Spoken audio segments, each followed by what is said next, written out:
وَإِذْ قَالَ رَبُّكَ لِلْمَلَائِكَةِ، اب خصوصی نعمتیں، یہ 4 نعمتیں ہیں. ایک ہے خلق آدم کا پیدا کرنا، دوسرا آدم کا خلیفہ ہونا، تیسرا آدم علیہ السلام کا مسجودی ملائک ہونا، اور چوتھا آدم علیہ السلام کی توبے کا قبول ہونا. یہ 4 نعمتیں یاد کرو. جب کہا آپ کے رب نے رب کو کہا یا ایھا الناس اعبدوا ربکم الحمدللہ رب العالمین، رب کا تعارف چل رہا ہے، مسئلہ الوہیت کی تفصیل ہے. جس وقت فرمایا تیرے رب نے فرشتوں سے، للملائکہ فرشتوں سے، ملائک جمع ہے ملک کی. ملک یہ ایک روحانی مخلوق ہے. اللہ تعالیٰ نے آگ کا جو شعلہ ہے اس میں 2 خاصیتیں ڈالی. ایک روشنی ہے جس سے لاؤڈ اسپیکر چل رہا ہے، ہماری آواز اٹھائی جا رہی ہے، پنکھے چل رہے ہیں، ہم کو ٹھنڈی ہوا دے رہے ہیں، ٹیوب لائٹ جل رہے ہیں، ہمیں بہترین روشنی دے رہے ہیں. یہ فوائد کی چمک روشنی. آگ کے اس حصے سے فرشتے پیدا ہے، اس حصے سے کارآمد ہے. صحیح مسلم میں ہے خلق اللہ الملائکۃ من النور، اللہ تعالیٰ نے فرشتوں کی تخلیق نور سے فرمائی. نور نار، آگ کی جو چمک ہے، جو روشنی ہے، جو کارآمد حصہ ہے، اس سے فرشتے پیدا ہوئے. اول جان خلقناه من قبل من نار السموم، اور جنات اس کے تپش سے، اس کے آگ کے اس حصے سے جو سیاہ کرتی ہے، جلاتی ہے، جلساتی ہے، بگاڑتی ہے. اس لیے جنات اکثر بد شکل ہے، بدصورت ہے، غریب المنظر ہے. جنات کا ایک بادشاہ ہے، چھوٹا قد ہے، گرمیوں کی طرح، اور کالی ٹوپی صدری پہنا ہوتا ہے، کالے رنگ کی پتلون ہے. السلام علیکم وعلیکم السلام. اس کا کہنا یہ ہے کہ پتہ نہیں کتنے لاکھ کی تعداد میں وہ لوگ تفسیر میں شریک ہو رہے ہیں. یہ عجیب بات ہے کہ حدیث کے درس میں چند ہوتے ہیں، 2 4 6 تفسیر کے درس میں 14 اور 15 لاکھ سے متجاوز ہوتے ہیں. صحیح معنوں میں قرآن خدا نے بھیجا ہے، اب پورے جہان کو اس کے سامنے ایک ذرہ بے مقدار بنایا ہے. یہی وجہ تھی کہ جن شیطان ملائک کی شکل اور ان کے جماعت میں شریک ہو گیا تھا، کیونکہ اصل دونوں کی ایک ہے، دونوں من النار ہے، ایک نور نار اور دوسری ظلمت نار سے. یاد کرو جب تیرے رب نے فرشتوں سے کہا انی جاعل فی الارض خلیفہ، بے شک میں پیدا کرنے والا ہوں زمین میں ایک نائب، ایک خلیفہ. اللہ تعالیٰ نے فرشتوں کے سامنے آدم علیہ السلام کے مفاخر ظاہر کرنے کے لیے فرمایا کہ میرا ارادہ ہے کہ روئے زمین میں ایک زمینی مخلوق کو اپنے احکام، اوامر و نواہی بندوں تک پہنچانے کے لیے پابند کر دو، مکلف بناؤ. خلیفہ کیونکہ پہلے فرشتے پیدا ہوئے، پھر جنات پیدا ہوئے، پھر انسان پیدا ہوا، تو بعد میں آنے والے کو خلیفہ یخلف، بعد میں آنے والا. خلیفے کو خلیفہ کیوں کہتے ہیں؟ وہ اپنے بڑے کے بعد ہوتا ہے. ابوبکر رسول اکرم صلی اللہ علیہ وسلم کے خلیفہ ہے، عمر حضرت ابوبکر کے خلیفہ ہے، عثمان ان سب کے ہیں، علی ان سب کے ہیں، حسن سب کے ہیں. خلیفہ علماء کہتے ہیں کہ بعد اس کا اصل معنی ہے بعد میں آنے والا. لیکن شیخ سعدی نے اپنے ترجمے میں، زاہدی نے اپنے ترجمے میں، شاہ ولی اللہ نے فتح الرحمان میں، شاہ عبد العزیز نے فتح العزیز میں، شاہ عبد القادر نے موضوع القرآن میں، شاہ رفیع الدین نے ترجمے میں، شیخ الہند نے حکیم الامت میں، سارے اکابر علماء تفسیر نے ترجمہ کیا ہے میں اپنا نائب بھیجوں گا، اپنا نائب. اس کے بعد لوگ خفا ہے کہ خدا کا نائب کیسے ہو سکتا ہے؟ نائب تو پھر منع بنتا ہے.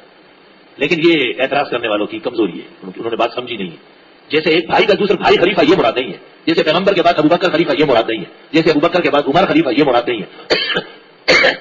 جیسے ایک بادشاہ رعایا کو کہے کہ یہ میری ذمہ داری چند لمحوں کے لیے آپ کو دیتا ہوں. اللہ رب العالمین نے اپنا دین، اپنے اوامر و نواہی انبیاء علیہ السلام کے ذریعے بندوں تک پہنچائے ہیں، تو نائبہ فی تنفیذ اوامرہ و نواہیہ، الانسان نائبہ فی تنفیذ اوامرہ و نواہیہ لا فی الالوہیہ ولا فی شہنشاہیتی. یاد کرو جب تیرے رب نے کہا فرشتوں سے بے شک میں بنانے والا ہوں زمین میں اپنے احکام کے نفاذ کا ایک خلیفہ. اللہ اکبر، لا الہ الا اللہ. یہ کس طرح فرمایا؟ تفسیر ابن جریر میں ایک روایت مفسر ابن جریر نے نقل کی ہے، استشارهم اللہ تعالی، اللہ تعالیٰ نے ان سے مشورہ کیا. تو بعض میں نے کہا مشورہ تو چھوٹا بڑے سے کرتا ہے، بالکل غلط، بالکل فضول بات. وشاورهم فی الامر، پیغمبر کو کہا آپ صحابہ سے مشورہ کریں. صحابہ پیغمبر سے بڑے تھے کیا؟ اور مشورے کا مطلب یہ نہیں ہوتا کہ میں نہیں جانتا ہوں، مشورے کا مطلب یہ ہے کہ ان پر بھی اہمیت واضح کی جائے، ان کو بھی اہمیت بتانے کے لیے کہ ایک عظیم انسان، ایک عظیم منصب کا حامل، ایک عظیم ذمہ داریوں کا پاسدار میری طرف سے آ رہا ہے. استشارهم اللہ کا یہ مطلب ہے. یاد کرو جب کہا تیرے رب نے فرشتوں سے میں بنانے والا ہوں زمین میں خلیفہ. قالوا، فرشتوں نے کہا اتجعل فیہا، آپ بنانا چاہتے ہیں اس میں من یفسد فیہا، جو فساد کرے اس میں، یسفک الدماء اور بہائے خون. بھئی ان کو کیسے پتا چلا کہ ایک ہی شخص کے تول میں کراچی میں 100 کے قریب ناحق قتل کیا جائے گا؟ ان کو کیسے پتا چلا کہ حکمران اس پر رضامند ہوگا، یہ لڑتے مت رہے اور ہمیں موقع ملتا رہے ملک لوٹ لے گا؟ یہ کیسے پتا چلا کہ ایک ایسا سربراہ ہوگا ملک کا غاصب جو ایک دینی مدرسے پر شکون مار کر ہزاروں بچے اور بچیوں کو بھون ڈالے گا؟ اے سفاک. اور کتنے سب فاقین و قتالین دنیا میں گزرے ہیں، لیکن عجیب بات سنو، کہتے انہوں نے خلیفے کے لفظ سے اندازہ لگایا کہ خلیفہ ہوتا ہے عدل کرنے والا. تو عدل تب ہوتا ہے جب ظالم بھی ہو, اور ظالم پر خون بہاتا ہے اور قتل کرتا ہے. خلیفے کے دو مفہوم ہیں, ایک صحیح اور رشید مفہوم ہے. وہ پھر نرا انصاف, نرا تقویٰ, نرا امن, نرے سکون کے لیے ہوتے ہیں. اللہ تعالیٰ نے تو اس کا ارادہ کیا ہے کیونکہ فرد کامل کا ارادہ ہوتا ہے. اور فرشتے تو ظاہر رب العالمین کے مقام اور مرتبے کے نہیں ہے, انہوں نے اپنی کمزوریوں کے ساتھ احساس کیا. ظاہر ہے آپ جب کسی کو کہتے ہیں کہ میرے ساتھ چلے, میرے گھر کھانا کھائے میرے, تو وہ کہے گا, یہی سوچے گا نا کہ بہترین بریانی ہوگی, عمدہ قورمہ ہوگا, اچھے سالن ہوں گے, گرم گرم روٹیاں ہوگی, یہ ہوگا. ٹھیک ہے, یہ تو نہیں سوچتے وہ کہ وہاں بیت الخلا بھی ہوگا, وہاں میں پیشاب بھی کروں گا, پخانا بھی کروں گا. یہ باتیں تو نہیں سوچتے لوگ. وہ شخص سوچے گا جو بیمار ہو, پیشاب بار بار اچھا ہے. ہمارے طالب علم تو اللہ نظر سے بچائے جو ان کے بیٹھے ہوئے ہیں, خدا تعالیٰ ان کو صحت دے, اور یہ ایک ہی دفعہ معافی مانگے گے آخر میں کیا کر, روز معافی دفعہ مانگ لیں. اللہ حضرت اقدس مولانا مفتی محمود صاحب فرماتے تھے کہ انہوں نے خلیفے کے مفہوم پر پورا غور نہیں کیا تھا, اس لیے ان کی نظر آدم علیہ السلام, انبیاء, مرسلین, خلفائے راشدین ان پر نہیں پڑی. اور پھر یہ بھی فرماتے ہیں کہ انہوں نے غلط بھی نہیں کہا, اتفاق سے ان کے زاویہ فکر میں یہ مفسدین نظر آئے جو ہمارے زمانے میں شہر کے مالک بنے پھرتے ہیں اور اپنے ظالمانہ تج روی سے شہر کو مقتلگاہ بناتے ہیں. یہ کئی نظر ان کو آ گئے. اور وہ فرشتوں نے کہا اتجعل فیہا, کہ آپ بنانا چاہتے ہیں اس میں من یفسد فیہا, جو کوحرام مچائے اس میں, ویسفک الدماء, اور بہائے خون, ونحن نسبح بحمدک ونقدس لک, اور ہم تسبیح کرتے ہیں تیری حمد بھی اور تیری تقدیس پاکی بھی بیان کرتے ہیں. ان پہ دو اعتراض کیے, یفسد اور یسفک, اپنے تین مقامات بتائے, تسبیح, تحمید, تقدیس. سبحان اللہ نسبح, الحمدللہ بحمدک, اللہ اکبر ونقدس لک. قال, اللہ نے فرمایا انی اعلم ما لا تعلمون, میں جانتا ہوں جو تم نہیں جانتے. نظام چلانے کے لیے تسبیح, تحمید, تقدیس کافی نہیں ہے, نظام جاننا ضروری ہے. اگر وزیر اعلیٰ قرآن خوانیوں میں لگے رہے, گورنر صاحب چڑیا گھروں کو دیکھتے رہے, صدر مملکت برطانویوں کو راضی کرنے کے لیے لگے رہے, وزیر اعظم کبھی اتنی کبھی ہوتی, کبھی گرانگا کبھی بڑھانگا, اللہ اس معصوم کو شر سے بچائے. بہت پیارا ہے, بس ایسا ہے جس طرح نیپل چوسنے والا, بس نیپل چوس. ہمارے وزیر اعظم کو نیپل دینا ضروری ہے, تو بہت بھوک لگی ہوگی, یہ اس کی درگاہ ہے اور یہ لنگر دیتا ہے, اور تو عید تیار ہے, اسے فضولیات چھوڑ. لنگر دینا آسان ہے تو لوگ لا کے دے رہے ہیں. ملک کی نگرانی کرنا ضروری ہے. نوٹس لے لیا, سب نوٹس لے لیا, کیا نوٹس آیا اور چلا گیا. یہ نوٹس کراچی کا تو غلطی کا نوٹس لے لیا, کیا نوٹس لیا, آیا اور چلا گیا. یہ پاگے لالو پتی لاڑو اس پر بیار راشی, اور نہ اس طرح کے تو روی ماتا خندار راشی. اللہ نے کہا تحمید, تقدیس اپنی جگہ بہترین فعل ہے, لیکن اے فرشتوں, دنیا کے نظام کو چلانے کے لیے دنیا کا آدمی چاہیے. تم کھاتے نہیں ہو تو کھانے کے وسائل و آداب کیسے آئیں گے؟ تمہیں پیاس نہیں لگتی تو پینے کی سنت کہاں قائم ہوگی؟ اور جب کھاتے پیتے نہیں ہو تو اگاؤ گے کیسے, کماؤ گے کیسے, تجارت کیسے ہوگی, کون سا کام جائز ہوگا کون سا ناجائز ہوگا؟ یہ نظام دنیا, یہ دنیا کے فرق کے لیے ہے. جسے بھوک لگے تو کھانے کے تمام تفصیلات آ جائے گی, جسے پیاس لگے تو پانی پینے اور شربت, دودھ, دہی, سب مسائل پیدا ہو جائیں گے. جو یہاں چلے پھرے رہے سہے تو جائز ناجائز سب کاموں کا اندازہ ہو جائے گا. ایسا آدمی چاہیے. لا الہ ہے. علماء نے آیت سے استدلال کیا ہے کہ فرائض منصبی کی ادائیگی میں بہت زیادہ دینی شغل مناسب نہیں ہے. مثلا ایک محتمل سارا دن بیٹھے ہوئے تلاوت کر رہا ہے, یہ طریقہ ہے. ایک ناظم جو ہے نا وہ لگا ہوا نفلوں میں 20 رکعت 20 رکعت 20 رکعت. بھائی آپ دیکھ لیں, حالات تعلیمی دیکھ لیں, قیام طلباء دیکھ لیں. ایک گورنر یا ایک وزیر, ایک علاقے کا امیر اور ایک ذمہ دار صرف انفرادی عبادات سے نہیں بچے گا, اسے اجتماعی فکر پیدا کرنی پڑے گی. تو ایک باپ اگر نفلیں اور قرآن خوانیوں میں لگا رہے اور بچوں کے کھانے کی فکر نہ کرے تو گناہگار ہوگا. ایک عورت اگر درسوں میں لگی ہوئی ہے اور اپنے گھر سے بے خبر ہے, اسے بھی خیال رکھنا پڑے گا. صبح آتے وقت دن کے کھانے کا انتظام کرے, جاتے ہی تو مشقت زیادہ ہو جائے گی. اللہ یہ کہ اللہ نے اس کو متبادل نظام دیا ہو, وہ اللہ کا دوہرا شکر کر لے. میرا مطلب یہ کہ اسلام صرف تسبیح, تحمید, تقدیس کا نام نہیں, انتظام کا نام بھی, انتظام کا نام ہے. مردہ ہو گیا ہے کوئی مرتے انسان, دنیا میں جب آئے ہیں تو جائیں گے بھی. اب سب لوگ قرآن خوانی میں لگ جائے, قبر کون کھودے گا, قبر کھودنے والوں سے بات کون کرے گا, کفن کون لائے گا, نہلانے کا انتظام کون کرے گا, جنازے کے اوقات کا اعلان کون کرے گا, کس قبرستان, یہ تمام انتظام ہے. اس وقت کی قرآن خوانی اور ذکر و تسبیح سے بڑھ کر کام ہے, بڑھ کر کام. تو حاصل کلام کا یہ نکلا کہ عبادات من حیث العبادات پسندیدہ اللہ کو راضی کرنے کا مرحلہ ہے, لیکن عبادات سے بڑھ کر بھی ایک مرحلہ ہے, اور وہ ہے حسن نظر. حسن نظر, بہترین انتظام, نگرانی کرنا, خیال رکھنا کون مسجد سے گزر رہا ہے, اکثر گزر رہا ہے. ابھی تک عمل شروع نہیں ہوا ہے, افسوس ہے. آپ یہ نہ سمجھے کہ میں ادھر سے آیا ادھر گیا, کسی کو پتہ نہیں, پتہ چلتا ہے. ہمیں انتظار میں ہے کہ آپ اچھے انسان بنے, ورنہ علاج بھی آتا ہے. آپ کو تکلیف ہوگی اور آپ کے شامت اعمال آ جائے گی. اس میں جو مسائل کہے ان پر پورے عمل کرو, اللہ آپ کو بہترین صلاحیت دے گا. مسند احمد کی حدیث ہے, من عمل بما علم ورثه الله علم ما لم يعلم. جو ان علوم پر عمل کرے جو ان کو معلوم ہوئے, اللہ وہ علوم دے دے گا جو پہلے اس کو حاصل نہیں تھے. تو صلاحیتوں کے بڑھنے کا طریقہ عمل بالدین, عمل بالعلم. اللہ تعالیٰ نے فرشتوں کی یہ بات پسند نہیں کی کہ آپ تسبیح, تحمید و تقدیس کے ساتھ کیسے حکومت کر سکتے ہو, آدم پہ اعتراض کیوں کرتے. قال انی اعلم ما لا تعلمون. استاد کو شاگرد سے زیادہ بات نہیں کرنا چاہیے, کیا آرام سے بیٹھو. ٹھیک, بڑے کو ہاتھوں کے ہر چھوٹے سے مکالمہ نامناسب بے بھی ہے, بس اسے کہو چپ, آگے دوسرا لفظ نہ کہو. یہی کافی ہے. خاوند بیوی سے مناظرہ نہ کرے کہ پلنگ کے اس طرف وہ کھڑی ہو جائے, ادھر یہ کھڑا ہو جائے, ادھر ہے وہ. 3 آدمی سرخ آنکھوں والے جج تھے, زورور سرسرگی, ایک منتظم, دوسرا بادشاہ, تیسرا خاوند. ایسا کام نہیں چلے گا. اور خبر کہی جاتی ہے والا ادھر غریب پشار باندھ دے, وہی ارمان دینا. ہم بدنظمی نہیں, حسن نظم کے پابند ہیں. حسین نظم تب ہوگا کہ گھر کا بڑا گھر پر حاوی ہو. محتمم پورے اہتمام اور انتظام کا ذمہ دار ہے. ناظم سے متعلقہ خادموں سے وہ بات پوچھ کرے گا, دریافت کرے گا. وزیر اعلیٰ اور گورنر صوبے کے ذمہ داران ہیں. Chief secretary home secretary department police کے ذمہ دار ہے. سیشن کا سینئر اور ہائی کورٹ کا سینئر, ان سے سوال ہونے والا ہے کہ آپ کے ماتحتوں نے کیوں کیس نہیں چلائے, کیوں ناحق چھٹیاں کی, کیوں دیر سے آئے, کیوں انہوں نے انصاف نہیں کیا. وعلم آدم الاسماء کلھا, سکھا دیے آدم علیہ السلام کو نام سارے. کس چیز کے نام تھے؟ جو چیز شریعت سے معلوم نہ ہو اسے متعین کرنا آسان نہیں. اللہ تعالیٰ کے اسماء, صفات, قدرت کے, شعور کے, برکات کے. لیکن حضرت اقدس مولانا مفتی محمود صاحب فرماتے ہیں کہ یہ نام تھے ضروریات عباد کے. بندے کو جو ضرورت پیش آتی ہے, یہ لاؤڈ اسپیکر ہے, اس سے آواز آگے بڑھے گی, یہ فانوس ہے, اس سے روشنی پھیلے گی, یہ بجلی ہے, اس کا ہونا ضروری ہے, یہ ہانڈیا ہے, اس میں سالن پکے گا, یہ توا ہے, اس پر روٹی پکے گی, یہ تندور ہے, اس پہ نان سیکیں گے, پکیں گے, یہ انجیکشن ہے, بیمار کو لگے گا, یہ اس دوا, یہ اس بیمار, اس خاصیت. ساری وہ چیزیں جو انسانی زندگی میں پیش آتی ہے, اور اس وقت ان کا بیان اللہ نے مناسب سمجھا. آدم علیہ السلام اور فرشتوں کے سامنے سارے بیان کیے کہ بھائی جو زمین کی خلافت کا حقدار ہوگا وہ یہ یاد کر لے. یہ توا ہے, اسے روٹی پکے گی, یہ گلاس ہے, اس سے پانی پیا جائے گا, یہ پیالی ہے, اس سے چائے پی جائے گی, یہ پلیٹ ہے, اس میں سالن ڈالا جائے گا, یہ جانور حلال ہے, ہر حلال جانور میں 7 چیزیں حرام ہے, ہر حرام جانور میں 10 چیزیں حلال ہے. یہ ساری تفصیلات بتائی.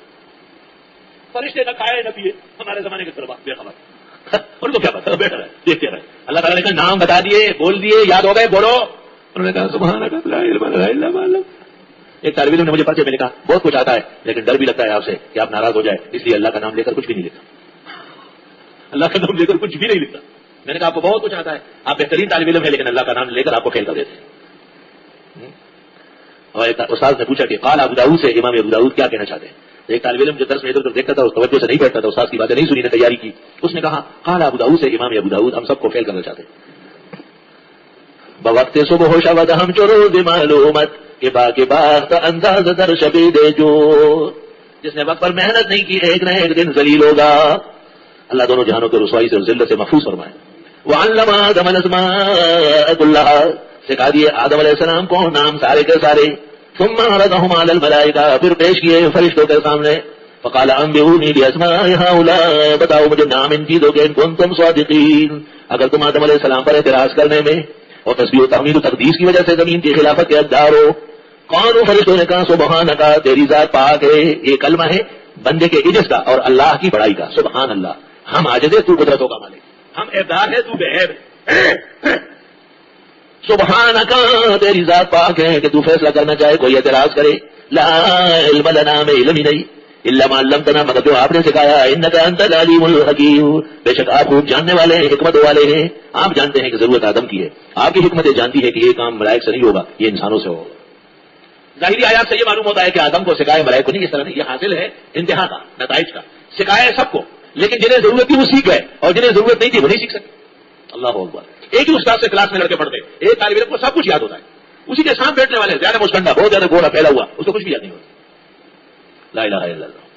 ابو ہریرہ حدیث سے سناتے تھے, بعض صحابہ نے کہا ذرا احتیاط کرو. تو ابو ہریرہ نے کہا کہ میں جھوٹ بول رہا ہوں. انہوں نے کہا کہ نہیں, احتیاط تو اچھی چیز ہے. اچھا یہ بتائیے مجھے کہ جناب نبی کریم صلی اللہ علیہ وسلم نے کل عشاء کی نماز میں کون کون سی صورتیں پڑھی ہیں؟ اکثر خاموش ہو گئے. تو آپ نے کہا تم نے کل عشاء کی نماز کہاں پڑھی ہے؟ تو حضرت کی اقدام میں کہا کیوں یاد نہیں آپ کو؟ تو جس کو یاد ہے وہ قصوروار پھیر رہا ہے. یہی حالت ہے. بیان سب کے سامنے ہوئے مگر یاد کرنے والے دنیا میں خال خال ہوتے ہیں, ایسے کاملین. اور دنیا کے نظام کے لیے جس کو خلافت کہتے ہیں, کیونکہ آدم علیہ السلام موزون تھے اس لیے ان کو سب نام آ گئے.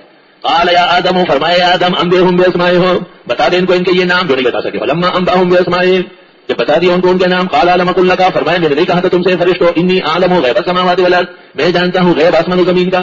چھپی ہوئی چیزیں, پوشیدہ, جس کو مخلوق ہونے کی وجہ سے نہیں جان سکتی, خالق اس کو جانتے ہیں. تمام کتب اسلام, خواہ تفسیر کی ہے یا حدیث کی ہے یا فقہ کی ہے, معتبر کتب سب بڑی بڑی ہے کہ غیب کا علم صرف رب العالمین کو ہے. میں اپنے موقع پر دلائل کا انبار لگاؤں گا انشاءاللہ.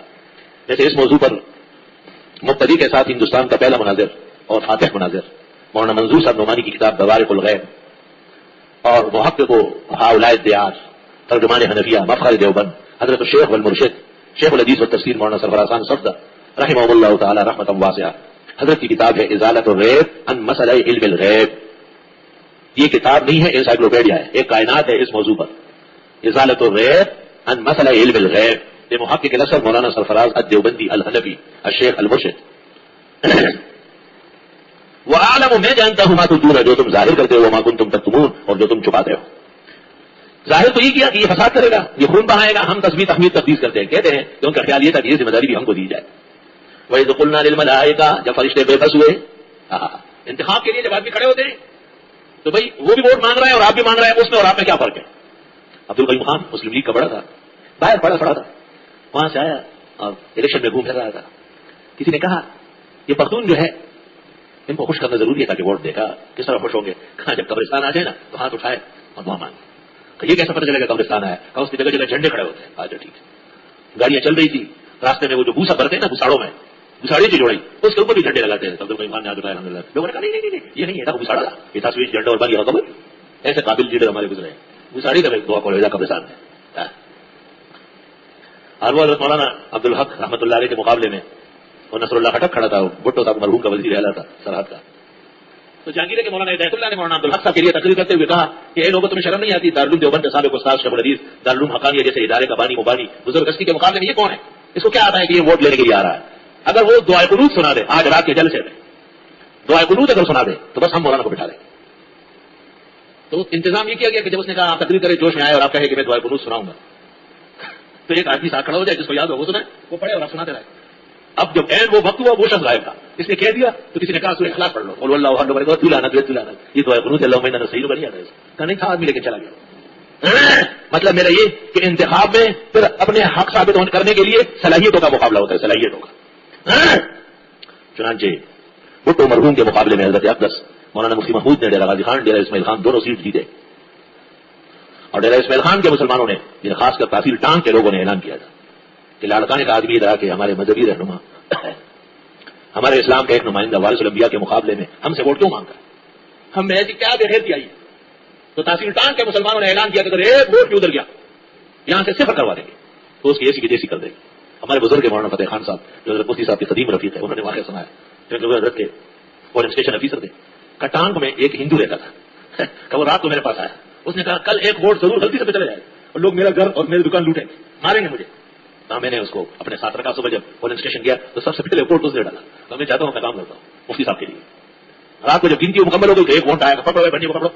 تو مولانا نے کہا نہیں وہ بنیے رات کو میرے ساتھ رہا، صبح اکٹھے یہ کسی اور سے آیا. ایسا زمانہ تھا.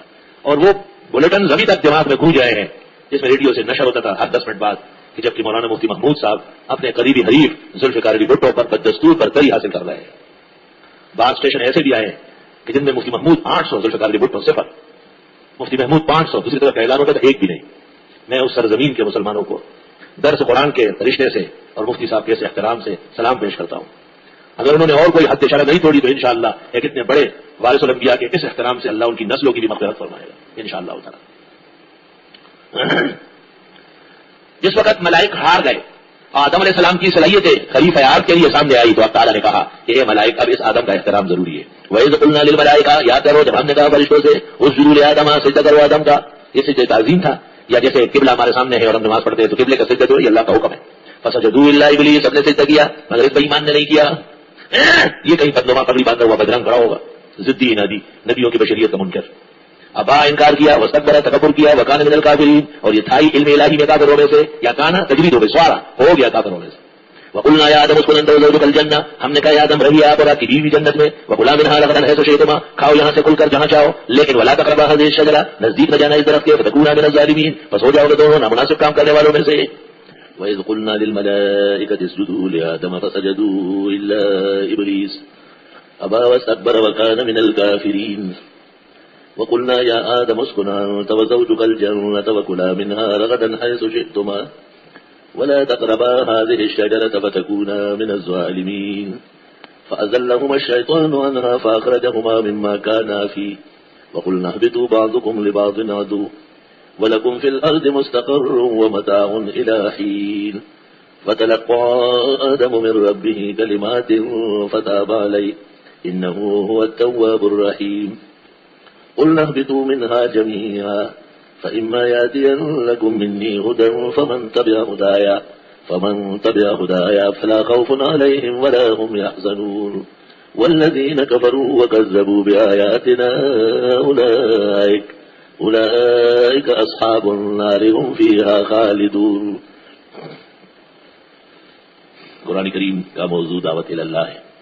اثبات التوحید اور العبادت المخلصہ للہ وحدہ کا اثبات کرتا ہے، دلائل کے ساتھ عقلی نقلی وحی الزامی. قرآن کریم ہر طرح کے قبائح اور اخص الخصوص شرک کے تمام انواع کا رد کرتا ہے. قرآن کریم 23 سالہ عرصہ میں رسول اکرم صلی اللہ علیہ وسلم پر نازل ہوا ہے، اور 86 صورتیں مکی ہے جو ہجرت سے پہلے نازل ہے، اور بقیہ صورتیں مدنی ہیں جو ہجرت کے بعد نازل ہوئی ہے. موجودہ ترتیب میں پہلی صورت فاتحہ ہے جو نزول میں 5 نمبر پر ہے، اور یہ صورت منسوخ ہے، چلائی گئی ہے، نازل کی گئی ہے الوہیت جل وعلا کے تعارف کے لیے، جو اسماء عشرہ 5 ظاہراً 5 مظہراً سے ہوا ہے. سورت کا بنیادی مضمون ہے ایاک نعبد و ایاک نستعین، عبادت بھی خدا ہی کی ہو اور مدد بھی خدا ہی سے مانگی جائے. سورت میں 3 گروہوں کا بیان ہے، ایک پسندیدہ گروہ منعم علیہم اور 2 ناپسندیدہ گروہ، ایک مغضوبین یہود کا، دوسرے ضالین نصارا، اور جو بھی ان کے ہم معنی ہوں ان کے ذم میں. سورت میں اسرار و حکم بہت زیادہ ہے، یہاں تک کہ خواجہ عبید اللہ حرام نے منازل السائرین لکھی فی تفسیر ایاک نعبد و ایاک نستعین، اور حافظ ابن قیم ابن تیمیہ کے شاگرد اور ان کے جنگ و جدال کا جھنڈا اٹھانے والا، انہوں نے اس کی شرح لکھی مدارج السالکین فی شرح منازل السائرین فی تفسیر ایاک نعبد و ایاک نستعین، جو ایک ضخیم 3 جلدوں کی کتاب بن گئی ہے. سورہ فاتحہ کے بعد بقرہ ہے جو کئی وجوہ سے فاتحہ کے ساتھ مربوط ہے، ربط اجمالی بھی ہے اور تفصیلی بھی ہے، اور یہ نزول میں 87 ہے. 8 مسائل کے تفصیل بیان پر مشتمل ہے. پہلا مسئلہ ہے توحید، کہ اللہ وحدہ لا شریک ہے، اس کا کوئی شریک نہ علم میں ہے، نہ دعا میں ہے، نہ تصرف میں ہے، نہ عبادت میں ہے. اس کے ساتھ جیسے اعتقادی شرک مذموم ہے، فعلی بھی ناقابل برداشت ہے. اور یہ سورت کی ابتدائی 100 آیات تقریباً 99 تک بے تفصیل بیان ہو رہا ہے. بہت مسائل ہیں لیکن بنیاد توحید ہے. 100 یا 101 آیت سے رسالت کا مسئلہ ہے، اور پیغمبر اسلام پر جو شبہات کیے گئے ہیں ان کے تفصیلی جوابات ہیں. لیس البر تولوا وجوہکم قبل المشرق، اس آیت سے جہاد کا مسئلہ ہے، اور ابتدائی 10 بنیادی مسائل ہیں، 5 اعتقادی 5 عملی. یعنی یہ آیات مجاہد سپاہی دین کے سربکف مسلمان کی تربیت کے لیے ہے. جس کو آپ جہاد میں بھیج رہے ہیں اس کی تربیت ضروری ہے. کہیں جہاد کی جگہ لوٹ مار نہ کرے، کہیں جہاد اور خونریزی اور دنگ فساد کو ایک نہ کرے، کہیں ایسا نہ ہو کہ جہاد کر کے وہاں معلومات لوٹنے لگے اور لوگوں کو نقصانات پہنچانے لگے. مجھے ایک جگہ سے ٹیلی فون آیا کہ ہم نے اپنی مال مویشیوں کی حفاظت کے لیے کتا پالا ہے، لیکن وہاں طالبان کا اقتدار ہے اور غلبہ ہے، اور انہوں نے ہمیں نوٹس دیا ہے کہ اس کو فوراً ہلاک کر دو ورنہ ہم تمہارا سب قلم کر لیں گے. ہم آپ سے تعلق رکھتے ہیں، تفصیل پڑھ چکے ہیں. آپ نے بیان کیا ہے کہ 3 کتے پالنا جائز ہے، اس نے حدیث پیش کی ہے. ووٹ کو ہم کیسے منوائے؟ وہ تو آتے ہی نقصان پہنچائیں گے. تو میں نے کہا کوئی صورت ہے کہ ان کے معتمد کو میرا پیغام دے. ان کے معتمد کو پیغام دیا گیا. اس نے اپنے بڑے کو کہا، اس نے مجھے فون کیا. میں نے اس سے کہا کہ اس زمین پر جس نے بھی غلط اختیار اور اقتدار استعمال کیا ہے اس نے عزت کے دن نہیں دے گی. آپ اس قسم کے ناکارہ اور گندے افعال کے کیوں مرتکب ہیں؟ صحیح حدیث بخاری کی میں نے ان کو پڑھ کے سنائی. کیا آپ اس حدیث پر ایمان نہیں رکھتے اور نہیں مانتے؟ کس چیز کی شریعت کے دعوے دار ہیں آپ؟ خیر انہوں نے معافی مانگی، معذرت کی، اور انہیں کہا کہ ہم سے غلطی ہوئی. بہت مشکلات اس سے بھی پیش آئی کہ بعض لوگ اپنے آپ کو جہادی کہتے ہیں، وہ جہاد کے اہل نہیں. غور کرنے کا مقام ہے کہ نبی موجود ہے اور احد کے غزہ میں معمولی سی تدبیر کی لغزش ہو گئی اور کیا حشر نشر کرا دیا گیا. نبی تک زخمی ہوئے، دانت شہید ہوئے، سر میں خود کی کڑیاں کھب گئی، ہم میں محترم شہید کیے گئے، 70 صحابہ قیمتی جانیں تلف ہو گئی. اس سے سبق لینا چاہیے تھا. اپنے آپ کو کوئی بھی شریعت سے باہر نہ سمجھے، اور ہر ایک اس بات کی کوشش میں رہے کہ اس کا سر شریعت کے دائرے میں جھکا رہے. بہرحال جہاد کے 3 مرحلے ہیں، اور پہلا مرحلہ تربیت کا ہے. یہ سورۃ بقرہ ہمارے طالب علموں کو سمجھانے کے لیے جو طریقہ ہے اس میں تیسرا مرحلہ ہے، اور پھر اس میں 4 قاعدے ہیں کہ تربیت مجاہد کی تو 10 صفات سے 5 اعتقادی 5 عملی، اور مجاہدین جب کامیاب ہو جائے تو اس ملک میں 4 قانون نافذ کر دیں. کتب علیکم القصاص، جان کا بدلہ لینا ضروری ہے کہ کوئی کسی کی جان کو تلف نہ کرے، نقصان نہ پہنچائے، بدامنی نہ ہو. کتب علیکم الوصیہ ان ترى احدکم، اگر کوئی شخص مال چھوڑ مرے تو وہ باقاعدہ شرعیہ حسب توصیہ تقسیم ہوگا تاکہ کوئی غلط مال نہ کمائے اور نہ لوٹے. کتب علیکم الصیام، روزہ فرض کیا گیا کہ افسران وزراء ملک کے لوگ مشقت کا تحمل کرے، کہیں ضمیر فروشی نہ کرے، ایمان نہ بیچے، ملک کے خلاف سازش پر آمادہ نہ ہو جائے، روزہ رکھوایا گیا۔ ولا تاکلوا اموالکم بینکم وتدلوا بها الی الحکام، رشوت ستانی اور ناجائز طریقے سے کھانا کمانا منع ہے۔ یہ چار قانون آج بھی پاکستان میں نافذ ہو جائے، منوڑے اور کیواڑی سے لے کر خیبر کے پہاڑوں تک امن قائم ہو جائے گا۔ پہلے انسانوں کی زندگی محفوظ ہو جائے، اور جہاں انسان ضائع کیا گیا ہے اس کے قاتل کو چھوڑے نہیں، ہر حال میں اس کو نکالے۔ شیر شاہ سوری کے زمانے میں ہندوستان میں قتل ہو گیا تھا کسی جگہ، اور قاضی نے کوشش بسیار کے باوجود قاتل کو پکڑ نہ سکا، تو لوگوں نے بادشاہ کو شکایت کی کہ ہمارا آدمی گیا اور قاتل کوئی نہیں بنا۔ بادشاہ نے قاضی کو لکھا کہ میرے آنے سے پہلے قاتل تلاش کرو، میں آؤں تو اچھا نہیں ہوں۔ قاضی نے وہی معذرت لکھی کہ میں نے تو ہر طرح کوشش کی، سرکاری گماشتے تھک گئے، تمام ایجنسیاں تھک بیٹھ گئی، قاتل نہیں مل رہا۔ شیر شاہ سوری نے جواب دیے بغیر اس شہر میں آئے صبح سویرے، اور قبرستان میں ایک بڑا درخت آرے سے کاٹنے لگے، غڑ غڑ غڑ غڑ، لوگ جمع ہو گئے۔ اس زمانے میں لوگ قبرستان سے نہ گھاس کاٹتے تھے نہ درخت کاٹتے تھے، یہ جرات اور بے باکی پیدا نہیں ہوئی تھی۔ لوگ آئے 2 4 5 10 20 30، کون یہاں درخت کیوں کاٹ رہا ہے؟ نہیں کاٹنا چاہیے، نہیں کون کہتا ہے؟ سب کہتے ہیں، سب کو لے سب آ گئے۔ تو یہ درخت کاٹنے سے کیا ہوتا ہے؟ یہ اسلام کے خلاف ہے، قبرستان کے درخت وقف ہے، کوئی اپنے لیے نہیں کاٹ سکتا ہے، تو یہ ناجائز ہے بالکل۔ انسان کو قتل کرنا جائز ہے ناجائز؟ کہا ناجائز ہے۔ آپ کے شہر میں ایک آدمی قتل ہوا ہے اور قاتل نہیں مل رہا ہے، یہ کس نے قتل کیا؟ یہ معلوم نہیں ہے، آپ نے آرڈر دیا پولیس کو سب کو گرفتار کرو، قاتل کی کوٹری میں سب کو بند کرو۔ کہتے ہیں سورج نکلنے کے کچھ دیر بعد ہی قاتل کی نشاندہی ہو گئی۔ طاقت صرف کرنی پڑتی ہے، دیانتداری سے پیش آنا پڑتا ہے۔ وہ ہمارا نیپل چوسنے والا آ کے چلا گیا، ان کو کہا تم اچھے، کہا تم اچھے، سارے اچھے، تو وہ برا کون ہے جس نے 100 کے قریب جانے تلف کرا دی؟ اور یہ عام معمول ہے۔ لوگ اس لیے کہتے ہیں کہ قاتل کے خلاف FIR کاٹنا یہ اتنی بڑی بات نہیں ہے، حکمران کے خلاف کاٹنا ضروری ہے۔ کوئی پتہ بھی جب گرتا ہے، کوئی نقصان بھی کسی کو پہنچتا ہے، اس کا دخل اس میں ضرور ہوتا ہے۔ تو جہاد مجاہد کی تربیت بہت ضروری ہے۔ اور اچھے زمانے میں جب طالبان عروج پر تھے، کابل ابھی فتح نہیں ہوا تھا، میں قندار گیا تھا، تو میں نے امیر المومنین کی موجودگی میں ان کے عالی شورا کے سامنے جو تقریر کی وہ آن ریکارڈ موجود ہے، 100 مرتبہ انہوں نے کابل ریڈیو سے شائع کی۔ وہ یہی تھی کہ جتنا کام بڑا ہو اس کے لیے علم بڑا چاہیے، تصبت بہت زیادہ چاہیے۔ جس کے جواب میں مولانا مدمر صاحب مدثر نے یہی جواب دیا کہ حضرت مفتی صاحب نے جو کچھ کہا سر آنکھوں پر، لیکن ہم طالبان ہیں، ہم عالمان نہیں ہیں، اور حضرت تمام شاگرد اور دوستوں کے آتے رہے اور ہمیں سر کے بالوں سے پکڑ کے گھسیٹتے رہے۔ انہیں حق ہے، ہم کسی ملک سے نہیں ڈرتے، کسی فوج اور فورس سے، لیکن یہ ہمارے اساتذہ و مشائخ ہیں۔ اگر ہم سے غلطی ہوئی تو ہم سے زیادہ پوچھ علماء سے ہوگی۔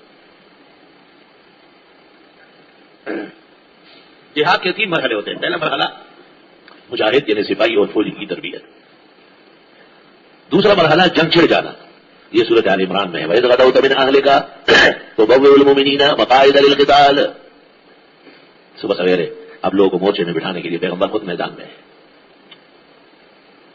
وَلَقَدْ نَصَرَكُمُ اللَّهُ بِبَدْرٍ وَأَنْتُمْ أَذِلَّةٌ، بدر میں خدا نے تمہاری مدد کی، تم بڑے بے سر و سامان تھے۔ آیتوں کو بھی دیکھو، ترجمہ جو میں کرتا ہوں اس کو بھی دیکھو، شرق اور غرب میں ایسا بلیغ ترجمہ نہیں پاؤ، وہ نچوڑ ہوتا ہے تمام تقریر و خلاصوں کا۔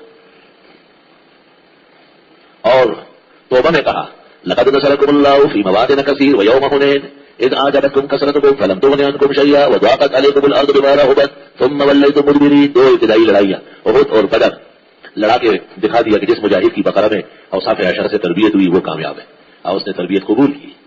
2 قسم کے انسان ہوتے ہیں، ایک صلاحیت قبول کرتے ہیں، اصل میں یہ فاضل ہوتا تھا، اس کو فاضل عالم کہتے ہیں۔ دوسرا وہ جو محروم اور بد نصیب ہوتا ہے، اسے استاد سے، کتاب سے، علم اور فن سے مناسبت ہی پیدا نہیں ہوتی، یہ انہیں بد نصیبوں میں سے ہوتا ہے۔ وَمِمَّنْ حَوْلَكُم مِّنَ الْأَعْرَابِ مُنَافِقُونَ وَمِنْ أَهْلِ الْمَدِينَةِ مَرَدُوا عَلَى النِّفَاقِ، ان کو کیا فائدہ ہوا؟ اتنی بڑی ذات، ستود صفات، عزت آپ صلی اللہ علیہ وسلم سے اتنی کوتی ہوتی انکل ہوتی، جیسے تھے ویسے ہی رہے۔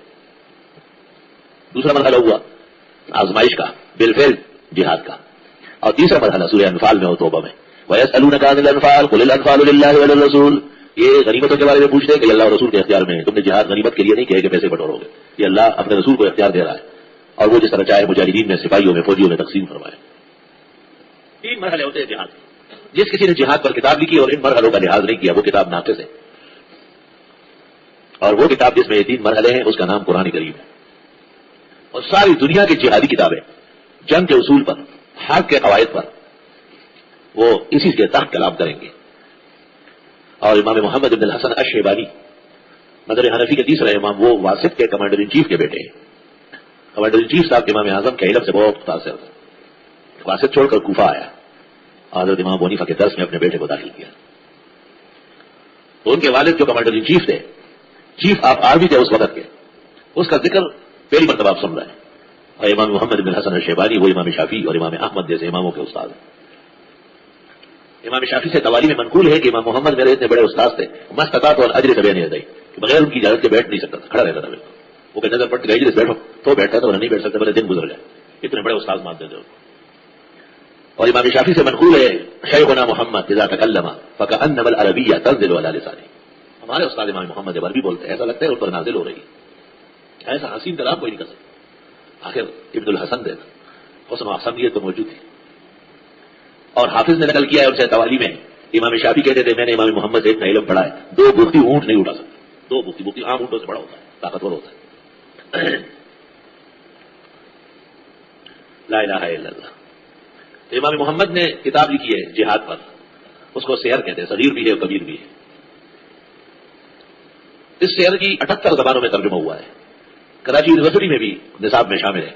اور وہاں کے پروفیسر نے ایک زمانے میں مجھے وہاں مدعو کیا تھا کہ اس موضوع پر تقریر کریں. میں نے وہاں جا کے تقریر کی اور وہ یونیورسٹی کے ہاں ریکارڈ موجود ہے. اس کے بعد انہوں نے مجھے امتحانات کا ہیڈ بنانا چاہا کہ ڈگری دینے سے پہلے آپ میں نے کہا مجھے اتنا وقت نہیں، میں احسن علوم کے کاموں سے فارغ نہیں اور یہ مزاج بھی نہیں ہے. ترکت اللہ تعالی غزا جميعا كذلك يفعل الرجل البصير. یہ کام تو ہم چھوڑ کے یہاں بیٹھے ہوئے الحمدللہ. یہ مسئلہ جہاد کا بقرہ میں چلا ہے. تیسرا پارہ جب شروع ہوا یا ایھا الذین آمنوا انفقوا مما رزقناکم من قبل ان یأتی یوم لا بیع فیہ ولا خلال. ایک دن آنے والا ہے اس میں کوئی چیز کام نہیں آئے گی سوائے ایمان و عمل کی. اور آخری صورت پر تنظیم و آداب پر ہے. تو 4 مسئلے توحید، رسالت، جہاد، انفاق یہ اول ہے. پھر توحید کے ضمن میں قرآن کریم کی صداقت، صداقت الکتاب، ایمان بالآخرت، اور اخیر میں جا کے تنظیم و آداب ہے. سورۃ بقرہ مصدر تھی مقطعات کے حروف پر، جس کے متعین معنی حضر و حکمت و اصرار عباد پر واضح نہیں کیے گئے. اللہ اعلم بمرادہ. واما المناسبات فقد انتشرت عند اہل العلم. سورت میں ابتدا کے اندر صداقت الکتاب کا اعلان ہے کیونکہ اسی پر موقوف ہے داعی اللہ رسول اکرم صلی اللہ علیہ وسلم کی صداقت اور اللہ رب العالمین کی توحید اور اس کی جلالت. مومنین کا ذکر ہوا اوصاف کے ساتھ، یہ مومن ہے، یہ مصلی ہے، یہ منفق ہے، یہ موقن ہے، یہ مہتدی ہے، یہ مفلحون ہے. 5 آیتوں میں. 2 آیتوں میں کافرین کا ضم ہوا اور ایک رکوع میں 10 نشانیاں اور 2 مثالیں منافقوں کی بیان ہوئی. اور چونکہ سورت کا موضوع تھا العبادۃ المخلصہ للہ وحدہ، اس کا پہلی مرتبہ اعلان کیا یا ایھا الناس اعبدوا ربکم الذی خلقکم والذین من قبلکم لعلکم تتقون. اور یہ موضوعی سورت 4 جگہ ہے. دوسرے پارے کے تیسرے رکوع کے اخیر میں وَإِلٰهُكُمْ إِلٰهٌ وَاحِدٌ لَا إِلَٰهَ إِلَّا هُوَ الرَّحْمَٰنُ الرَّحِيمُ. اور آیت الکرسی اللہ لا الہ الا هو الحی القیوم. وآخر رکوع للہ ما فی السماوات وما فی الارض. سورت کے ابتدا میں کہا لا ریب فیہ، تو متکلم کو تو ریب نہیں، اگر مخاطب کو ہے وَإِن كُنتُمْ فِي رَيْبٍ تو تحدید کی گئی، انہیں چیلنج کیا گیا اور انہیں ہر طرح نیست و نابود کر کے قرآن کے اعجاز و عظمت کے سامنے مانعین کو وعید اور مطیعین کے لیے تبشیر کی گئی. امثلہ کی بعض حکمت بیان فرمائی. ان اللہ لا یستحیی ان یضرب مثلا ما بعوضۃ وما فوقها فاما الذین آمنوا فیعلمون انه الحق من ربهم. اور وہ کافر جو اعتراض کرتے ہیں ان کی مذمت کی گئی، آج شکن وغیرہ فسق و فجور کا اطلاع اس کی وجہ بیان کیا. تو نعمتوں کا بیان شروع ہوا کیف تکفرون باللہ وکنتم امواتا فاحیاکم ثم یمیتکم ثم یحییکم ثم الیہ ترجعون. تم نہیں تھے، خدا نے وجود دیا، پھر نہیں ہوں گے، پھر لے آئے گا. هو الذی خلق لکم ما فی الارض جمیعا ثم استوى الى السماء فسواهن 7 سماوات وبكل شيء علیم. اور نعمت خاصہ بیان فرمایا، خاص تمہارے عبد اور جد پر 4 بڑے احسانات کیے. انہیں روئے زمین کا خلیفہ بنایا، انی جاعل فی الارض خلیفہ. اور انہیں مسجود ملائک بنایا، وَإِذْ قُلْنَا لِلْمَلَائِكَةِ اسْجُدُوا لِآدَمَ. اور اسے داخل جنت کیا اور اس کی توبہ قبول کی. 4 بڑی نعمتیں جو حضرت آدم علیہ السلام پر ہوئی ہے تو ان کے حق میں خاص ہے اور کائنات کے حق میں عام ہے. جب یہ مکمل ہو جائے گی تو وہ روئے زمین کی معتبر اور ایک خاص منفرد قوم بنی اسرائیل، ان کے ساتھ خطاب شروع ہو جائے گا کیونکہ سورت اصالتاً رد یہود میں ہے. اور یہود کے ساتھ 3 خطاب ہے. پہلا خطاب نعم مجملہ پر مشتمل ہے، یا بنی اسرائیل اذکروا نعمتی التی انعمت علیکم. دوسرا خطاب نعم مفصلہ پر مشتمل ہے، یا بنی اسرائیل اذکروا نعمتی التی انعمت علیکم وانی فضلتکم علی العالمین. اور تیسرا خطاب نعم مدللہ پر مشتمل ہے، تاریخ کعبہ، ذکر ابراہیم، واقعہ اسماعیل، ان کی دعائیں نبی آخر زمان کے سلسلے میں، اور ان کے مسلکوں کی نشاندہی اور ان کی علامات، اور بتایا گیا کہ اس پر صحیح طرح قائم دائم یہ پیغمبر اور اس کی امت ہے.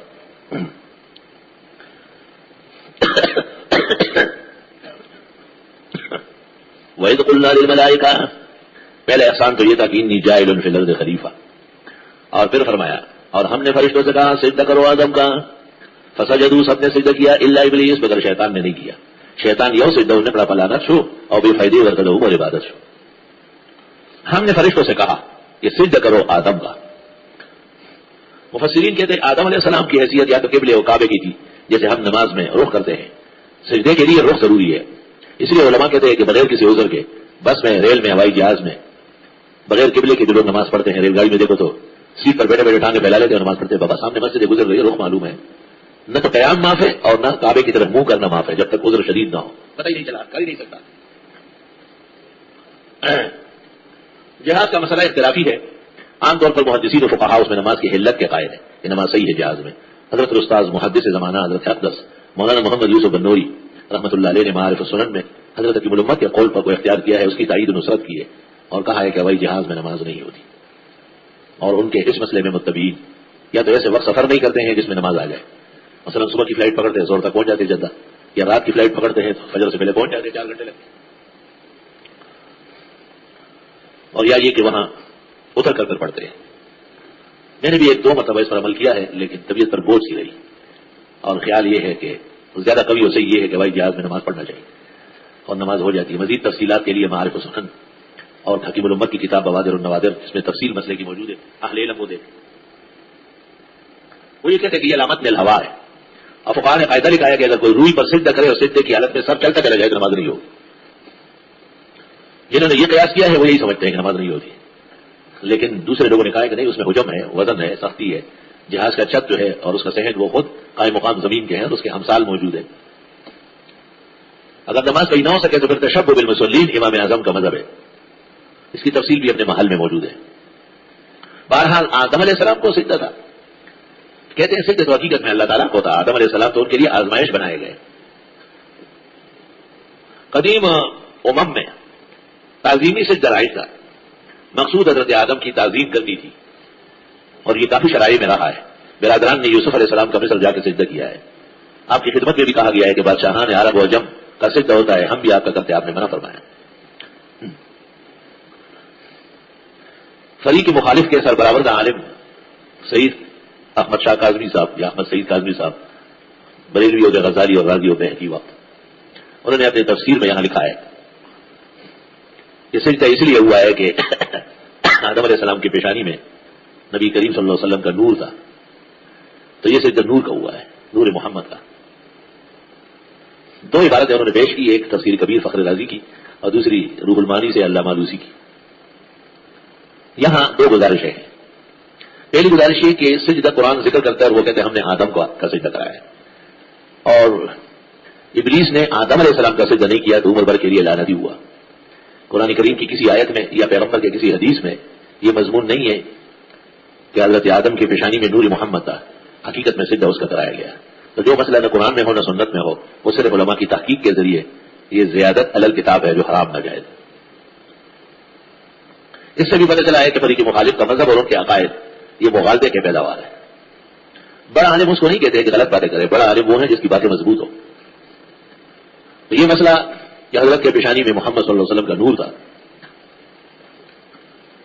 یہ کتاب و سنت کے خلاف ہے، اس لیے معتبر نہیں ہے. دوسری گزارش یا جواب یہ ہے کہ سورۃ ہجر میں ہے کہ ابلیس نے کہا تھا اسجد لمن خلقتہ بشرا من طین، آپ نے تو آدم کو بشر بنایا، مٹی سے بنایا، اس کا سجدہ کیوں کروں؟ تو حق تعالیٰ نے فرمایا کہ تم نکل جاؤ، تم پر لعنت ہے. اور حق تعالیٰ نے بھی کہا انی خالق بشرا من طین فاذا سویتہ ونفخت فیہ من روحی فقعوا لہ ساجدین.